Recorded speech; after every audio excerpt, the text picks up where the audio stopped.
This channel is going to be about you coming home to yourself, evolving to the next stage in your journey of life, and to heal from whatever it is you've been through growing up. Okay. Do you want to check if it's good? What am I talking about today? Today is an introduction. I would say, what is it? Is it help if I ask you questions? Yes. Okay. So, Let's do this. Yeah. What's your name? Hi, I'm Reema Chopra. Where are you from? I'm from India, but I live in Toronto. Where in India? It's called Hyderabad. It's the southern part. I don't know if you've ever had biryani, but biryani is from my city in Hyderabad. Nice. How long have you been in Canada? It's been about 5 years now. It's been a beautiful journey. And what do you want to talk about today or on this channel? So this channel is going to be about self-evolution. It's going to be about healing and to find yourself, to come back home to yourself. And I was talking to you the other day where we've all been in love. And, when you're about to meet the person that you love and they're walking towards you, these butterflies that you feel, or the feeling that you have in your heart that goes, oh my God, like I feel that love, this intense affection for this person. The question that I would love to ask you is, do you feel that for yourself? So this channel is about falling in love with yourself. It's about marrying yourself first, because it's hard. It's hard to fight with the shadows and the darkness, which we all find within ourselves. And sometimes we need reminders, and this channel is going to be serving as that reminder for you and for myself. I hope that we learn and we evolve together on this journey. Amazing. It sounds really exciting. I'm looking forward to it. I want to know how to fall in love with myself that strongly. What could you not be capable of if you love yourself that much? Yeah. And if you think about it, the other person is a catalyst for you to feel something, right? Mm-hmm. So let's say that you have feelings for ABC, and ABC is a catalyst for you to feel a certain way, but that love that is ignited is within you. So the question is, how do you ignite that love without needing another person to help you reach it? And this reminds me of a story by Rumi. I think he was friends with Shams, his close confidant, and they were separated. And he was in search for Shams, and he would go around the street looking for his friend, because I think his family didn't like him having someone so close, and his son said, you should leave, and because you're causing issues or whatever. I don't know the background story. So he's going around in the streets looking for his friend Shams because of how Shams makes him feel. And at some point in time, he realized that he was actually looking for himself, because he was looking for Shams, yes, but it was also about how Shams made him feel. And if he could feel that within him, then he didn't need Shams. So he was actually in search for himself. He was in search of feeling a certain way, which he got access to. And that's when he started to dance and do the whole, the dervish, I don't know what you call it, the dance of the dervish. Yeah. And that's how it started. At the end of the day, you're actually in search for yourself.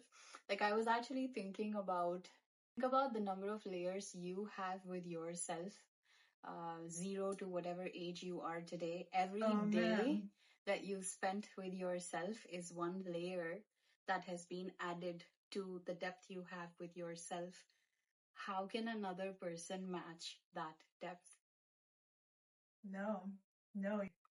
And you have carried yourself through all of that darkness, everything you did that you you feel guilty about, or you feel that you made mistakes and you upset people, and that you don't deserve love, or you don't deserve forgiveness, or that you're a bad person, but you're still walking with you. So that search is turned outwards. Who can I find? Who is that person who will give me that grounding? Who will love me? And that search is just, the torch is turned outside. Can you find and send a probe within? Can that search go within yourself? And you fall in love there. You love you instead of waiting to find another person to love. And yes, I think that's what it is about. It's about marrying yourself to fall in love with who you are, and you are the love of your life. That's what I'm realizing. It's nobody else who can meet that depth. That was great. That was really good. I feel like you should be in it. You should have, it's good when it's conversational. Yeah. Yeah. I don't mind being a voice from the back. Yeah. It's kind of nice. Yeah. Yeah. Just to have these like great reflections on life. Yeah. I think I would also want to talk about personal experiments of what works on your journey, because any person who's alive today, you find yourself at a crossroads in life where your DNA is translating itself in the way that it is meant to, and then you suddenly wake up and you're like, no, this is not what I want. Hey, Wong strongly agrees. Yeah. So, yeah, you wake up and you're like, no, this is not how I want to live. This is how my limbs are using themselves in my body. This is how my feet are functioning. But this is not how I want to live. And I think that's the day you can call yourself a warrior. And that's what the mythological fights and wars that you read in our books and stories that you have, like from the Indian culture of the Mahabharata or the Ramayana or jihad from Islam. It's actually the spiritual war. It's when you wake up and you're like, no, this is not the life I want to live. Yeah. But it is such a hard, when you go into the darkness and the shadows and when you start to fight and the opponent is yourself that you have grown out of your habits. And now you're in that war where you're like, I want to snatch my life from this because this is not how I want to live. But the other side is like, no, this is how you will live. Wow. So war with the self. Yes. Is kind of like, that's the beginning of the journey, you would say? Yes, that's when finding yourself. Yes. It's when you say, no, I want to make a life of my choosing. And where you start to arm yourself against instinctive urges that you have. Like, for example, maybe you want to smoke weed, or you want to have alcohol, or I may want to have desserts. Now I have this instinct. It is so strong. How do you defeat that instinct? I think every human being has some way in which their vital energy leaves and drains itself out of their body. And that's where we need to zoom in. How do you know if you are ready to go to war with yourself? I think there's two sides to this. One is where you have this feeling within, and it's a very strong feeling. It comes from your intuition. But at the same time, I know this, and I probably think you know too. You can't do this by yourself. So you need external help. I don't know if that help comes from whatever energy you would like to acknowledge, something bigger than yourself, or whether it's your ancestors, or, you know, wherever you draw that inspiration from. But you cannot do it by yourself. You'll try, but you'll keep falling again and again. And most people want to because it feels like such a personal thing. Yes. That you don't want anyone knowing that you're on this, whatever, it's this new path, and it's hard to ask for help, let alone allow it in. Yes. So I think it's like summer as an example. It's so relevant right now. But think about, you're asking, how do you blossom? How does a flower blossom? You do need the soil and the nutrients and the water, but you also need the weather to be conducive to it. So I feel like, just like you grow as a person and a plant blooms, we all have these phases where now we're ready to bloom, and you just know, it's an inner knowing where I think you start having dreams about it as well, and it's such a strong feeling inside of you where you're like, I'm ready for it. Yeah. So, but it comes and goes. If you don't surf the wave, you can plunge yourself into darkness out of guilt and shame because you didn't take that opportunity. But it comes. Does it keep coming, do you think? Yes, in phases. In phases. But we can block it too as an individual, because not everybody wants to improve, and not everybody wants their life to get better, because that's what it's a lot of work. It is a lot of work, and I'm finding more and more people I encounter have zero interest in growth. Yeah. They're so stuck to their same ritual, just because that's easier. It conserves energy. Yeah. It's the blue pill and the red pill, right? Yeah. But it's hard. The thing is, firstly, when you take this challenge, when you say, I want to fight this war, you gotta know who the opponent is, because the opponent is strong AF. But that's like the chicken and the egg, because the opponent is you. Yes. But you're on the journey to find yourself, and you don't know anything about you. You don't, yeah. How do you fight someone you don't know? Yeah, yeah. And this self, this part of you, it includes your shadow self. So it's yourself who sabotages, So, yes, you want to get better, but have you ever, just said, fuck it, and you just like let everything go to dust? Because it's easier. Then you're like, I don't have to make that effort anymore, and I can just be in my bubble.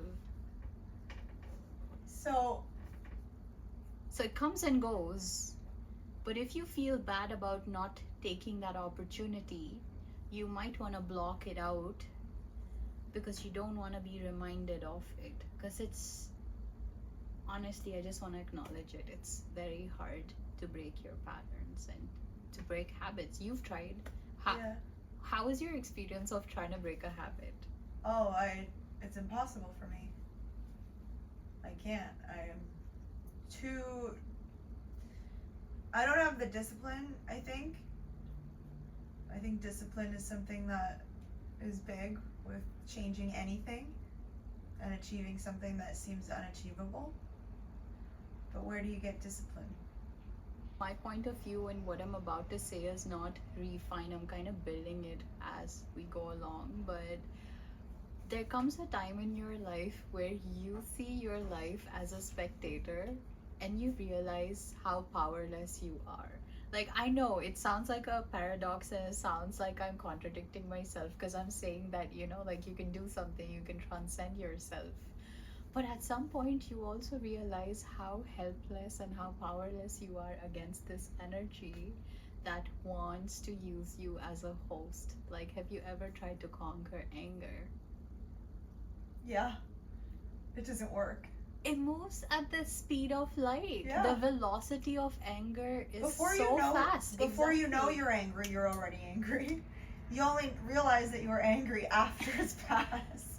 Your anger has burnt through everything. You realize you were angry when you see the ashes of what remains. Yes, exactly. Right? Like, have you ever, tried to defeat yourself from waking up when you sleep? As an example, we were just talking about it today, but I don't know what happens. You just turn so dark. I would be okay to lose my job, to sleep in that state. Somehow, I don't want to wake up. Yeah. It just like your bed pulls you. Yeah. So it's hard. I know this feeling all too well. I've had that with hunger. They were on to something. The seven sins, Yeah. the people, they were on to something. Like, I have this theory where every human being has these 7 doors, and your vital energy can escape your system through these 7 doors. And if you're not watching, if you cannot close the door, you lose life. So your breath is life. Like when I'm angry, my breath is so fast, I'm losing vital energy. It's escaping through the door of anger. You need to close it shut. How do you do that? I think before this is very interesting, because a lot of people want to talk about what you do, but there has to be some time spent in analysis as well. I'm not a huge fan of analysis always, but in this case, it's important to ask the history of your grandparents, on your mom's side and on your dad's side, because these doors through which your energy is escaping, it was the same with them, and they couldn't defeat it. They couldn't close the door. So you can understand yourself a lot more when you ask about your history and you realize that maybe if I have issues with substance, this isn't new. There was someone in my family who has fought the same war, and I'm fighting. I call it the DNA wars, basically. I'm fighting my DNA. So action comes later. And what I've noticed is observation over a period of time works. Self-observation. You can't stop it, but you have to be aware of it. When you can be aware of it, you can kind of snap yourself out of it. That's what I know works, because that's what I've tried personally. What is it that you are hoping to discover on this journey through these videos? I think I actually want to rule out what doesn't work. Some things are universal to humans. I'm hoping to discover also what would work for us on the basis of what makes us similar. Like, to give you an example, I don't know of any human being who does not have the constant chatter of thoughts in their mind. We were just talking about this yesterday, actually. Yeah. And apparently there are a small percentage of people that don't have that chatterbrain, where it's just silence, and it's not from meditation or... They don't have that voice, you mean, right? Yeah. Like, the voice doesn't go... Yeah. But what about thoughts? Like, I think I should rephrase. I'm talking about thoughts. Like, as an example, you're eating food, or you're doing the dishes, you're showering, you're walking. If you were to truly observe yourself, you would realize that your mind is constantly thinking about something else. Always. Yeah. It's always somewhere else. Anyways. Always, yes. Yeah. And if you were to observe yourself, you realize that your attention flickers. Like you can stare off into space and you're thinking about something else. What happens to the now? It's just paused. You've created that bubble and you're like, and then you kind of come back to yourself, right? I think this is common across human beings as an experience that we have.